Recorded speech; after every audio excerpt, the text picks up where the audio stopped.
નમસ્કાર મિત્રો, આજે આપણે વાત કરીશું સાળંગપુર ડેપોના જીએસઆરટીસીના બધા જ રૂટની. જો તમે સાળંગપુર દર્શનાર્થે જતા હો અને ત્યાંથી રિટર્ન માટે કયા કયા બસ સ્ટેન્ડ માટેની બસો છે તેની માહિતી જોઈતી હોય તો આ વિડીયોમાં તમને મળી જશે, જેમાં તમને સાળંગપુર ડેપોના બધા જ રૂટ જણાવશે. વાત કરીએ રૂટ નંબર 1ની, જે સાળંગપુરથી વલસાડ રહેવાનો છે.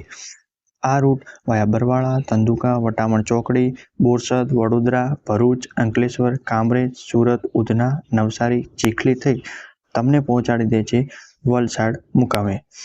આ રૂટની બસ ઉપડશે સવારે 9:10 કલાકે અને તમને પહોંચાડી દે છે રાત્રે 8:10 કલાકે વલસાડ મુકામે. મિત્રો, 405 કિલોમીટરની આ જર્ની રહેવાની છે, જે તમને પહોંચાડી દે છે વલસાડ. અને રૂટ નંબર 2ની વાત કરીએ તો આ રૂટ છે તે સાળંગપુરથી પાલનપુર માટેનો રહેવાનો છે. આ રૂટ ઉપડશે સવારે 10 કલાકે અને તમને પહોંચાડી દે છે પાલનપુર મુકામે. 280 કિલોમીટરનો રસ્તો રહેવાનો છે. વાયા બરવાળા, ધંધુકા, સરખેજ, અડાજણ, મહેસાણા થઈ તમને પહોંચાડી દે છે પાલનપુર મુકામે. રૂટ નંબર 3, જે સાળંગપુરથી ખેરાલુ માટેનો રહેવાનો છે. આ રૂટની બસ વાયા બરવાળા, ધંધુકા, બગોદરા, બાવળા, સરખેજ, ગાંધીનગર, વિસનગર થઈ તમને પહોંચાડી દે છે. જેની બસ ઉપડશે બપોરે 1 કલાકે, પહોંચશે સવારે 7 કલાકે. 247 કિલોમીટરનો આ રસ્તો રહેવાનો છે. રૂટ નંબર 4ની વાત કરીએ તો આ સાળંગપુરથી મહેસાણા માટેનો રૂટ રહેવાનો છે.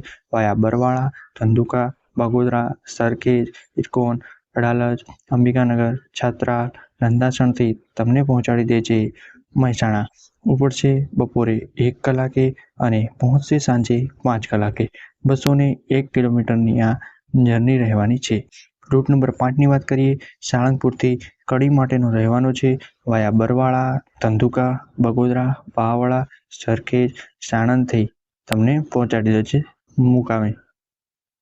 જેની બસ ઉપડશે સવારે 9:30 કલાકે અને પહોંચશે બપોરે 3:15 કલાકે.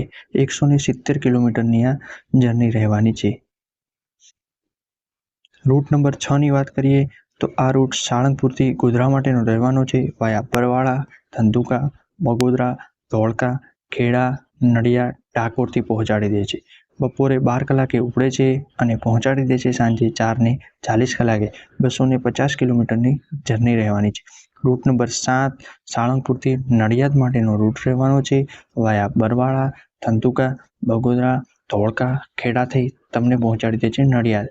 ઉપડશે બપોરે 1 કલાકે અને તમને પહોંચાડી દેશે સાંજે 5:25 કલાકે. 185 કિલોમીટરની આ જર્ની રહેવાની છે. રૂટ નંબર 8ની વાત કરીએ, સાળંગપુરથી સોમનાથ માટેનો રહેવાનો છે. વાયા બોટાદ, જસદણ, ગોંડલ, વીરપુર, જેતપુર, જુનાગઢ, વંથલીથી પહોંચાડી દે છે. ઉપડશે બપોરે 1 કલાકે, પહોંચશે રાત્રે 8:05 કલાકે.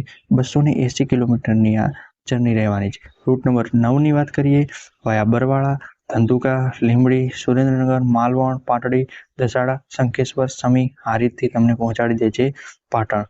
ઉપડશે બપોરે 1 કલાકે અને પહોંચશે સાંજે 6:10 કલાકે. 237 કિલોમીટરનું અંતર કાપીને પહોંચાડી દે છે પાટણ.